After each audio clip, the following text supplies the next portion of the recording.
We are here. We are live. Welcome to the Sports Memo Full Count MLB show. I am Ronald Cabang, also known as UCapper from SportsMemo.com. I will be your host today. It is Tuesday, August 16th, and Tuesday is $2 Tuesday. You know what that means? There's also that Tuesday triple play that is available on SportsMemo.com. This includes three handicappers, three best bets only for $5 versus the retail price of $95. With this special offer, you're going to get three top plays from three handicappers over at Sports Memo. Teddy Covers with his MLB run line blowout. Joe D'Amico with his 5-unit NFLX high roller play. Moneyline Matt. He's the newest addition to the Sports Memo roster.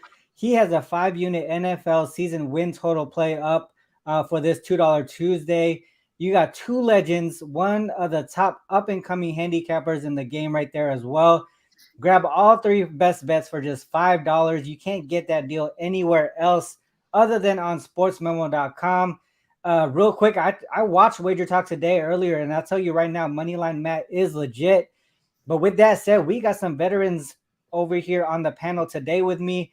I'm going to be joined by two of the top handicappers in this business, Jeff Michaels, who goes under JM Sports. He's a data guru. He takes his analysis to another level with this data trends. I know he does some SDQL stuff as well. Dr. Chuck, who is all over the leaderboard right now. This man has his clients up 15 racks in the last 30 days alone. I mean, what is going on, Dr. Chuck? That's some crazy stuff. Is it all MLB or what is it?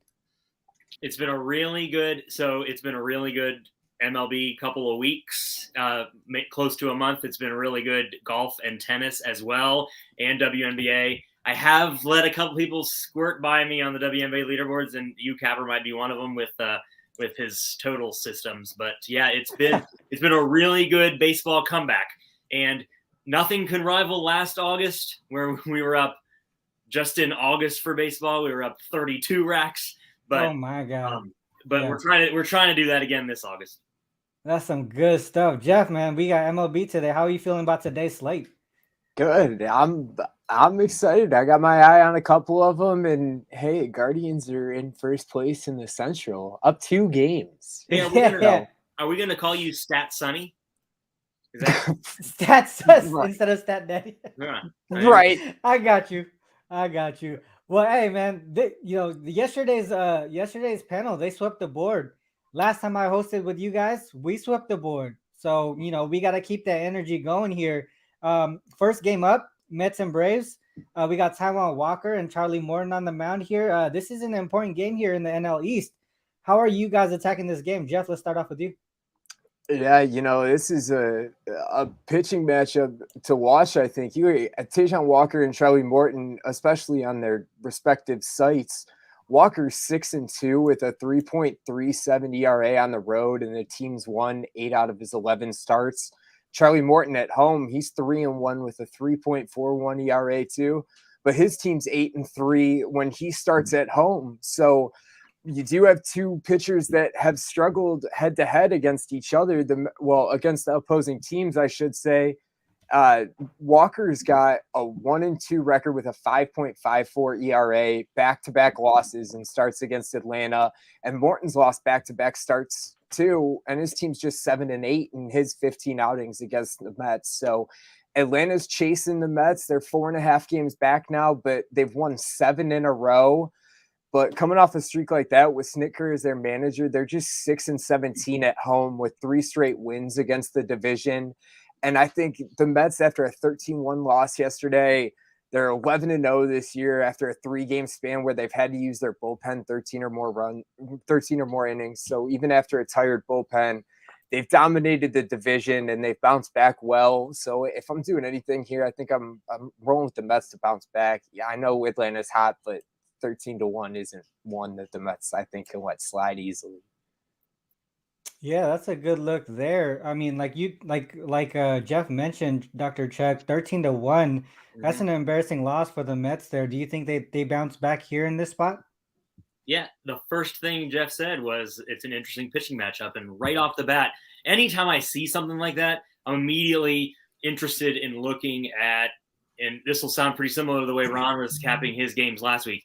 I'm immediately looking at, I love to fade someone or a team off of like an all-time best, or back someone off of an all-time, pummeling like that was. And it's interesting because you both just said it. This isn't your older brother's Mets, that we had become used to. This is a real team now. Buck has turned this around. This is a team that I think can withstand. Joe likes to talk about how the Mets are going to eventually fold. I don't think that's this Mets. And maybe Buck Showalter will wear off. But I think if I was going to look at a side, I would definitely be with Jeff. And that's all I have to say about the side. Okay. For the last 3 months, there's been 10 times where a team has won by more than 10 in the division. Following game, 1 over, 9 unders. There's been 20 times since the World Series winning game or season for the Braves last year, 20 times where the Braves have won by 10 or more points inside of the division, inside of a series, 5 overs, 15 unders. I don't need a whole lot more than that. I'm going the under. I like getting that hook, especially. It's going to be as contrarian as hell, which is what I love to get after. A team just scored 13 runs. Of course, the public is going to want to hammer the over. Of course, they're going to love that they don't even have to lay the 9. They get 8.5 and just need 9 runs. I'd be all over this under, and it's actually a play I already released. That's a good look there. So we got Jeff looking towards the Mets here to bounce back, and then Dr. Chuck with the underplay here, looking for the offenses to struggle, especially on the on one team that just scored 13 runs. With that said, we got a second game here on the board, the Red Sox and the Pirates. This is a non-conference matchup here. Pivetta for the Red Sox and Keller for the Pirates. Red Sox are getting a little bit healthier from a bat perspective. Is that going to make some impact in this game? Dr. Chuck, how are you seeing this one play out? So I love that we get, so there's only one interleague game, and it's the game that we're going to talk. It's one of the games we're talking about, and it isn't a marquee game. And I love looking below those marquee games because all the money spends the same. That's what I say about my tennis plays. And I've backed Mitch Keller a bunch recently. He's not a guy people know. I know Marco is all over him and has posted him on a regular basis. He's been killing it, especially – he's been killing it analytically and metrically, but he's especially been killing it in as far as just like K to walk ratio, and his percentages are incredibly high. Pivetta is kind of all over the place. Interesting aspect here with both teams having Monday off, because the Red Sox have been pretty decent off of a rest day, and they just took 2 of 3 from the Yankees again. Shut them out 3-0. Yet a day of rest. Pivetta on the mound. A team that they know that they should be able to beat. These are the kind of teams they need to boost themselves up with if they have a chance at making the playoffs, because they find themselves somehow in the cellar. And Pivetta seems to be the guy in this weird situation that the way that the rotation falls, they've only had 11-day games following a rest day this season. Pivetta's had 6 of them, but he's won. The Red Sox have won those games in his last 4 consecutive times, whereas the Pirates off of rest, not good. They've had 14 such games, 2-12 straight up, but there's no way that I would want to fade the Pirates with Mitch Keller on the mound. And so if I was going to find a way to go after this, I'd get after the Pirates in the first 5. You're going to get plus money on it just because of the fact that it's the Pirates, although you have the better starting pitcher on your ticket. And so I'd back them on the money line. I maybe would back them, maybe not both ways, not a different way, because you would be kind of canceling out your own bet, but you're going to get plus a half run at probably less than $1.50. I think that's pretty good value to even win on a 1-1 or 2-2 tie. But I think the Pirates hitters, although not being that good and not looking good after rest, can get some runs. Boston at home gives up more runs than every team except the Nationals in the first 5 innings to opponents. So, you're going to get an extra incentive there to get plus money on the Pirates in the first 5. And I think that's the best way to attack this if you wanted to. All right, Dr. Chuck, are you in agreement with that one? Do you think the Pirates can take that first 5, or are you looking at a different angle here? So, yeah. Not Sorry, bad. Jeff. No, you're good. So I think I'm looking at kind of what Dr. Chuck said though too. Boston's bats are getting healthier. I might be looking the over in this one. You look back at Pavetta's starts, even with his, decent numbers, you got he's 8-1 over under in his last 9 starts, and he's 3-0 to the over in his interleague starts this year. They have gone a couple games under the total, but again, as Dr. Chuck mentioned, the bats are getting a little healthier, and I think they bounce. They put up some runs on the Yankees, and now they have a little more of a struggling bullpen to play up against. Pittsburgh's 5-1 in the last 6 over under. And they have struggled off a loss as well as coming off of the rest day, but they're 18-12-2 over under as a home dog in their last 32 games, and they've gone over in the last 6 when they're facing a right-handed pitcher. So, they both, if Boston can put up a couple runs here, you've even got a 5-4 game, puts you over that 8.5 too. So I think both teams can put up a couple runs if you're going for the full game. Or, even as Dr. Chuck mentioned, you're playing the first 5. I might even look at a total in a first 5 here going under if Pittsburgh can get a couple runs early even too. So I do like the over first 5 or full game, I think, if I'm looking this game. First 5 over full game. Yeah, you got something to rebuttal with? One other thing, he kind of lobbed it up for me there that I forgot to mention. In those 11 games that the Red Sox have off of rest, only 2 unders. So, nice. It's another additional, it refreshes their bats, and then I think I also said Boston at home when I meant Boston away, but yes. Yeah. Yeah, Boston away. I think they're 7-3-1 to the over when Pivetta starts. So, sorry, definitely a look towards the over there. Last 3 games, I think you mentioned that as well. 3-0 to the over. Opponents, combined 11.67 runs in the last 3 games total. With Boston on the road with Pivetta on the mound. So that is definitely a good look there for you for that over. The next game up, Mariners and Angels. Mariners are throwing out Robbie Ray. Angels will have Suarez on the mound. We got one team fighting for the playoffs and another team just in shambles. I don't know if you've seen that play in the 9th inning. I think multiple plays in the 9th inning where the Angels just didn't know what they were doing on the defensive side of the ball. Like, who are they throwing to? Who are they running down? They just looked lost, really. And from a betting perspective, how are we going to attack that? Are we gonna look towards the Mariners here because they have the more motivated side, or the Angels they're just so embarrassing to watch right now? How are we going to attack this one from a betting perspective? Dr. Chuck, let's start off with you. Yeah, I think maybe at this point, the 3 of us have become a little bit of a newer trio, but Jeff and I have discussed this futility ad nauseum, and I don't know actually if there is ad nauseum with talking about the Angels' futility, because it's fascinating. It's just a debacle in every way. They make it a debacle in a new way every night, and it's shocking. With Jose Suarez in this spot at home as a dog, the Angels are just 1-8. I love the Mariners in a whole lot of ways here. Robbie Ray's been pretty great, and it's just futility. It's just they're trying to figure out a way. Shockingly enough, the Angels haven't been as bad as they've been for a while now. It feels like we're still only 3/4 of the way through the season, and so the Angels haven't been this big of a dog a lot, and especially not at home. This is the biggest dog they've been, I think, in a couple months at home to a non-Astro Yankee team, and they probably should be bigger dogs. And that's why find a way to attack this. I'm going to give you a way to attack this in a little bit here. Run line, I wouldn't hate, because you're getting all 9 at bats. I'm excited to hear what Jeff has to say, because there's just no way I could handle doing anything on the Angels, and I would probably explore something where you're going to look at under 2.5 runs scored in this game. I think Robbie Ray shuts him down, and it doesn't get any better after that. Ohtani's all they've really got. And, they do squeeze out some wins. I did lose with them when they got an extra innings win the other night off a bottom of the 9th triple.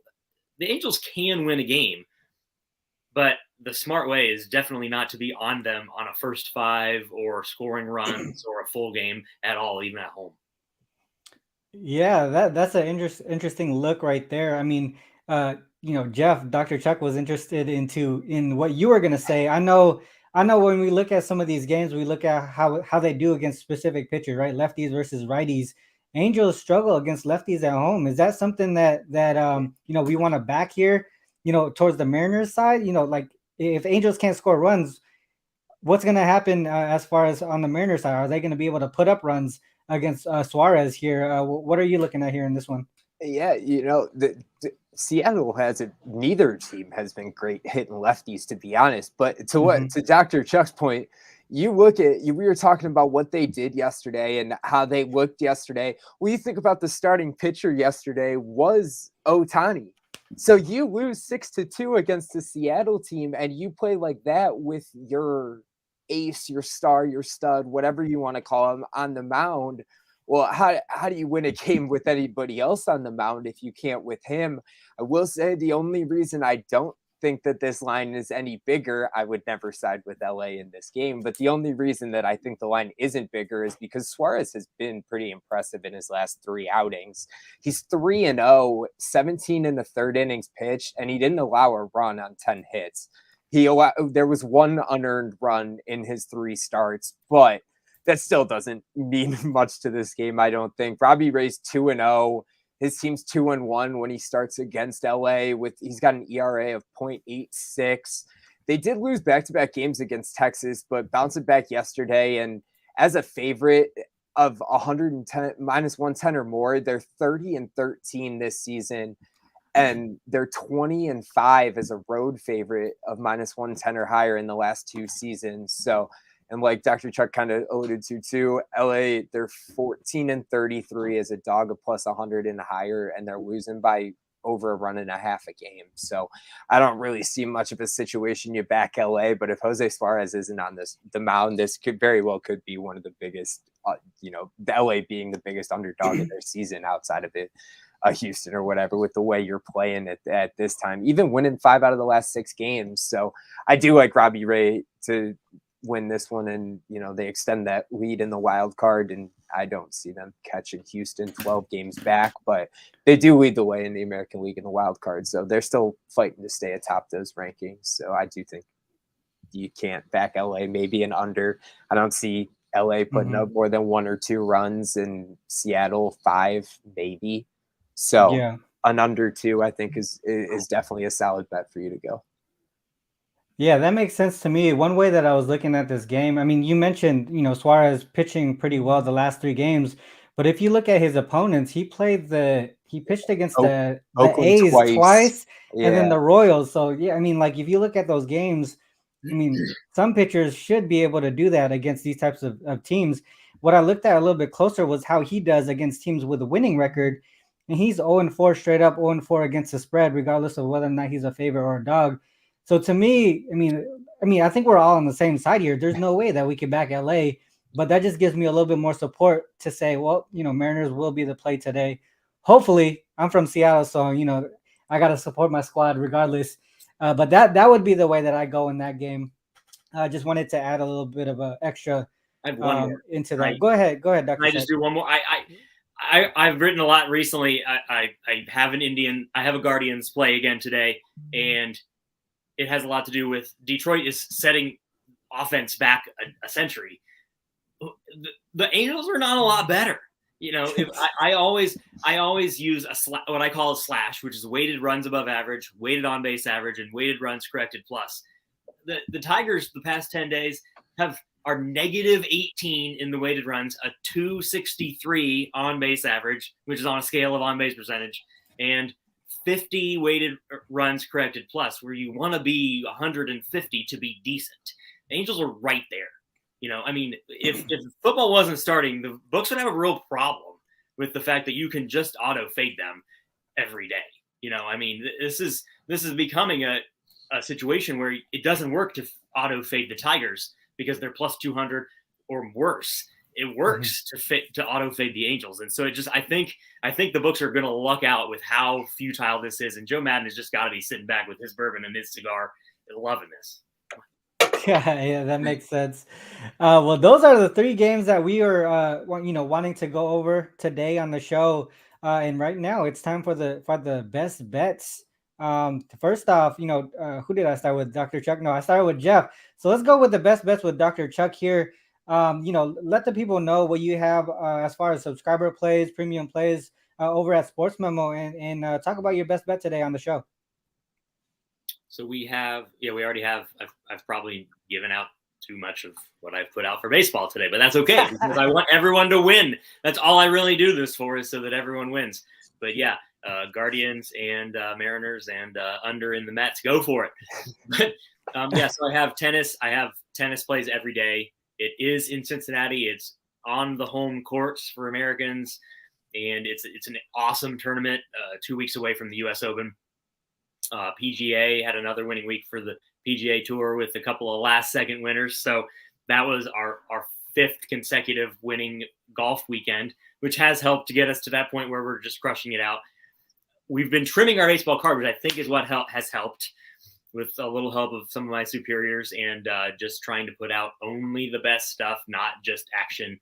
And another winner yesterday, 1-0 with that Seville. I know Jeff cringes because I back Seville so much, but I love that guy. And I am on. So other than my tennis plays, there's our big tennis parlays going on right now. Taylor Fritz looking pretty good. Our golf package is going to be out by tomorrow. But yeah, for baseball, other than what I already have put out, I really like another parlay in this because I wanted to find a way to attack this Mariners line, because it's $1.75, $1.80, $1.75, $1.80. I think, Robbie, I couldn't decide if I should go for a team total under, because what good does it do to you if you're up 7-1 and someone hits a 2-run homer and they score 3 runs and it's useless? And I don't want to mess around with that first 5 just in case Jeff's right, because Jose Suarez, I don't trust the Mariners against lefties either, but they're going to win the game. The Angels don't have what it takes as a team to win a game. And so I figured out a way to pair this up. I paired it with the Cardinals at home with Quintana. They're facing Kyle Freeland, who just faced these Cardinals at home. And we talked about it, that Kyle Freeland's usually better at home. He kind of got shellacked. And while his FIP was way better than ERA, I just need the Cardinals to be ahead after the first 5 innings. On this, I think you're getting plus 160, something in that vicinity. It's a really solid value parlay, just to have the Cardinals ahead after 5 and the Mariners to win the game. The Rockies have a negative 26 VMI against Quintana's four-seam fastball, which is really tough.